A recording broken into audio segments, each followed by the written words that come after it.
Alrighty YouTube, welcome back to a finally fully completed exhaust system. Last time you saw me, we completed this full exhaust, which is a nice 3-inch, hopefully you can see that, all the way back from the turbo to the back of the truck. I apologize it took 2 videos, but apparently the fab and fitment of exhaust pieces isn't exactly easy, especially when you're doing all these fancy TIG weld pie cuts and working in a limited space. I'm not happy with the look. As I've shown before, the ground clearance there is not stellar. You probably can't see anything. Aside from the dangling O2 sensor, which I'll get to in a sec, it has absolutely no ground clearance.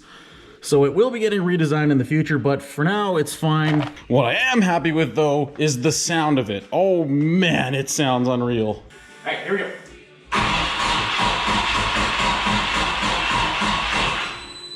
Bear with me, the battery is dead.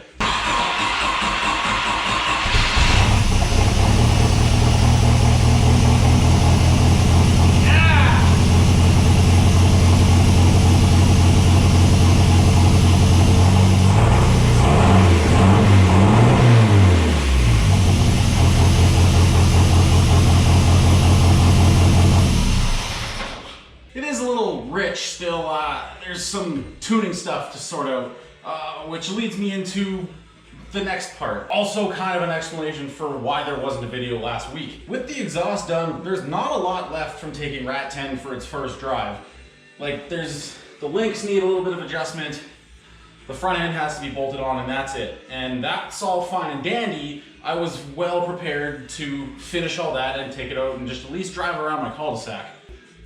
The problem is, my dad and I were doing some off-camera tuning, off-camera for now, because hopefully I'll be able to do a full detailed video about just how we're tuning a factory TBI with a turbo on the factory computer, because it's a mess. And while Rat 10 does run, it kind of has some issues that we haven't been able to sort out yet. I'm pretty sure it's just a tune, and I'm hoping it'll still do it on camera, so I'm gonna fire it up and let it run for a few minutes, and I'll show you.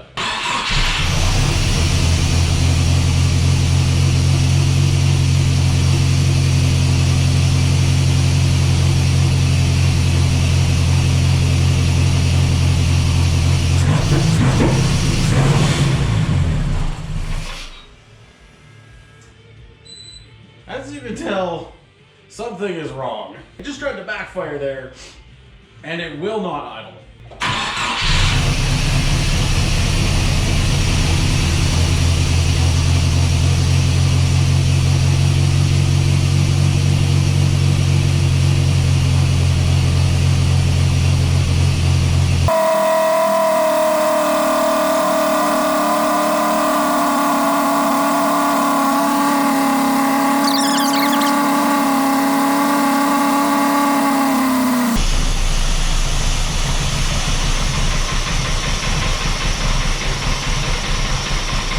There it goes.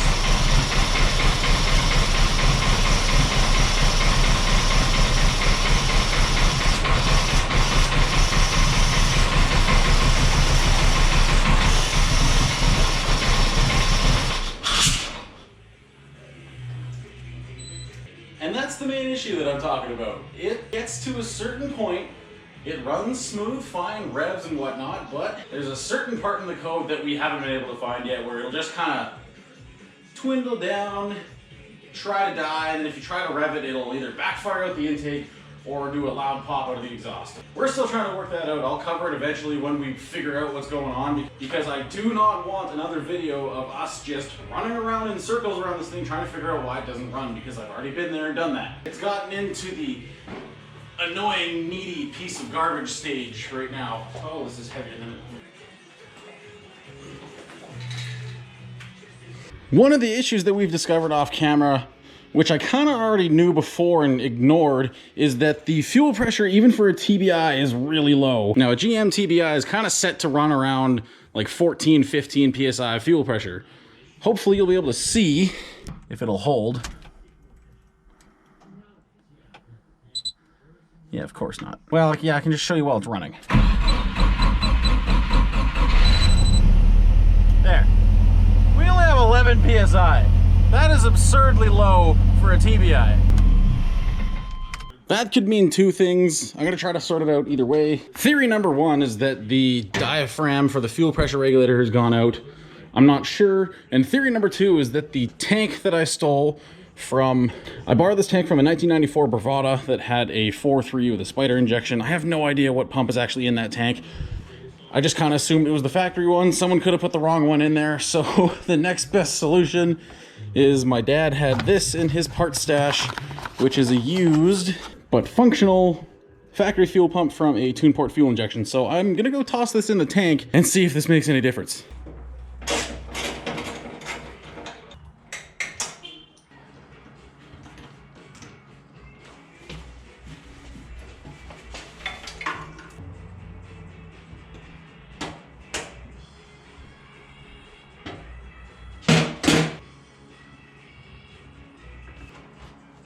This guy.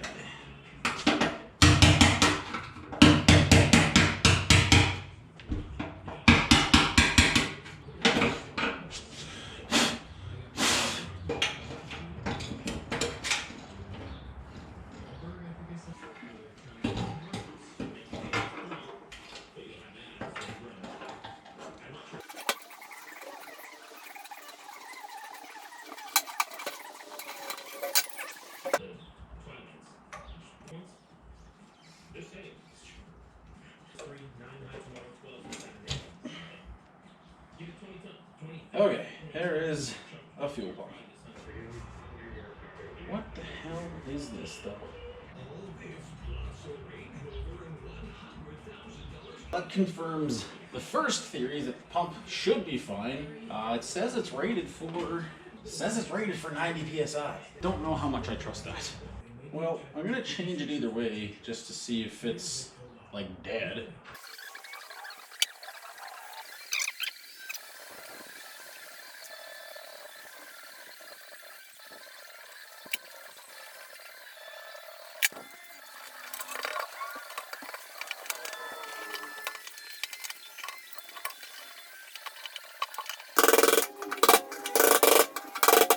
I'm really hoping that fuel pump does it, because this says it's rated for it. It's just not doing it. All right, let's see if that works. Okay, that's a good sign. Okay, I'm gonna fire it up quick and see what fuel pressure we get out of this bad boy.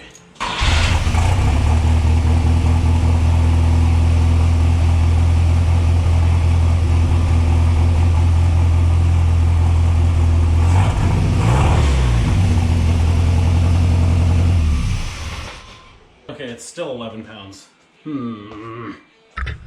That's not good. Means the old fuel pressure regulator's probably pooched.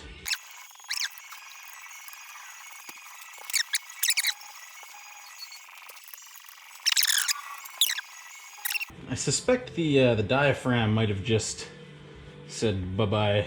Let's go tear it apart and find out.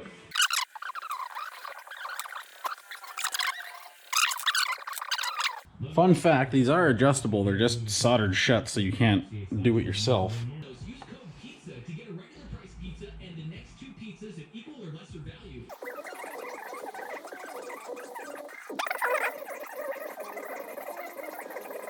Okay, fuel comes in through this guy, and then the spring regulates it coming out of this guy to go in through here to go back to tank. Okay, let me go dig into my TBIs and see if I can find one that's different.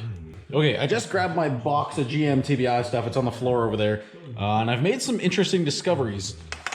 Like I said, it doesn't seem like there's anything wrong with this. The only thing I can really see that's weird, there's a shiny part here. It looks like it was kind of sealing off center. Yeah, there, right there. But it was still sealing. And apart from that, I don't really see any issues with it. I do have a better quality one that I'm going to replace it with. But I have some interesting information. Just in looking at some of these, this was the one I pulled off of here. It's all nice, shiny, and clean. This guy here is the seat for the spring, as you can see in there. Little tapered hat that the spring sits on. Now this is in theory adjustable because GM sets these, they braze them shut, and then you can never move this screw. So you can see the screw in the middle, it doesn't move. Even if I put pliers on it, it wouldn't move very easily. But this little bit does wiggle around. It's not really relevant exactly, but I will show you one of my spares on the floor over here. You can see this one is set at a lower pressure from factory. So this guy here, the spring seat is now lower in its housing, meaning it's acting less on the spring, therefore giving you a lower pressure. So I already had a higher pressure regulator, I suppose,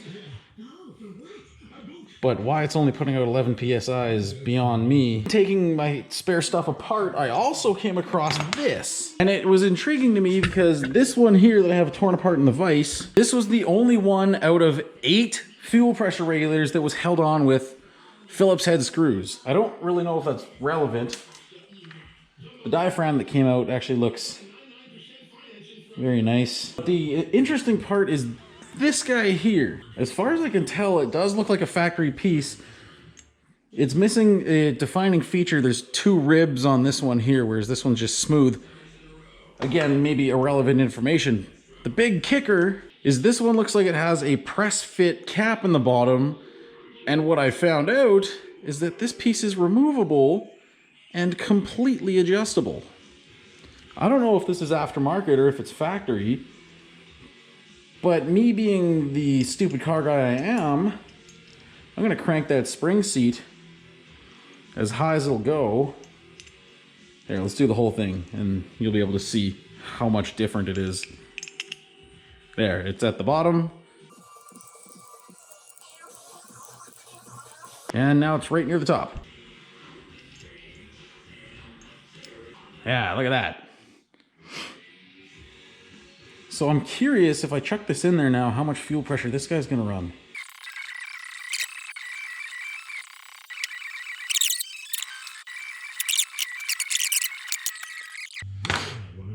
All right, let's go see what kind of mess we can make with this stupid thing now.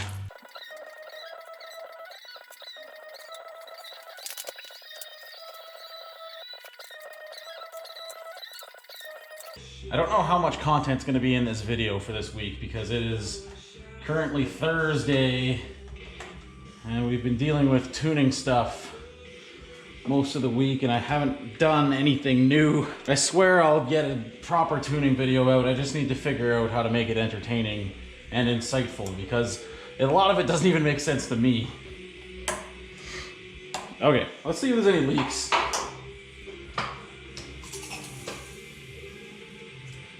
You know, I did that with such utter confidence. This is the shitty part about TBIs, is getting them back off. Okay, it turns out I might have just been stupid. On the back where it squirted out there, I had the diaphragm was like folded in, so I think I corrected it. I put a different one in there anyways, because now I'm second guessing myself. So, let's see if that seals.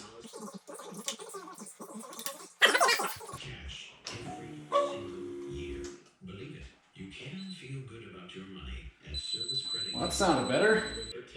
Never afraid of a little hard work and always willing to let it. And if they show up in a Ford F-150, there's a reason more people drive F-150s than any other trucks. Albertans, though. So when it's time for your new truck, there's one choice. Ford F-150 and one place to get it. Your Alberta Ford dealer. Weird, it still says it's only putting out 12 PSI.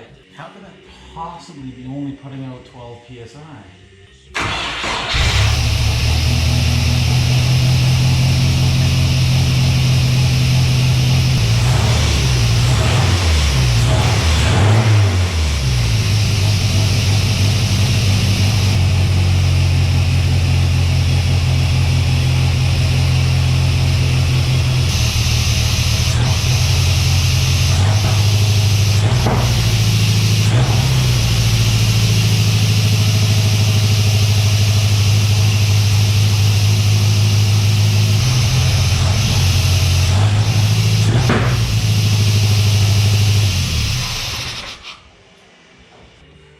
Really weird. I don't know what's causing it to do that. And it shows you exactly what we've been fighting for the past week. I don't know what to do about that. God, that sucks. Because like it's computer related and I can't do anything personally to fix it right now. And it drives me nuts. If it's something physical, it's one thing. You can see it, you can fix it, it's whatever, but computer stuff, I'm not much of a tuner. Well, I hate to leave this on kind of a lame note, but I just don't have the motivation to do anything right now. The struggles that we've been having off camera with the engine and whatnot, it's really taken all the wind out of my sails. I don't even want to look at the truck right now. Kind of a lame way to end a video, but I'm gonna leave it there for this one. I'll try to get more done next week.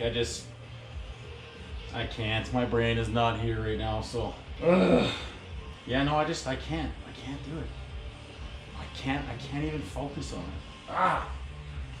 Sorry, guys.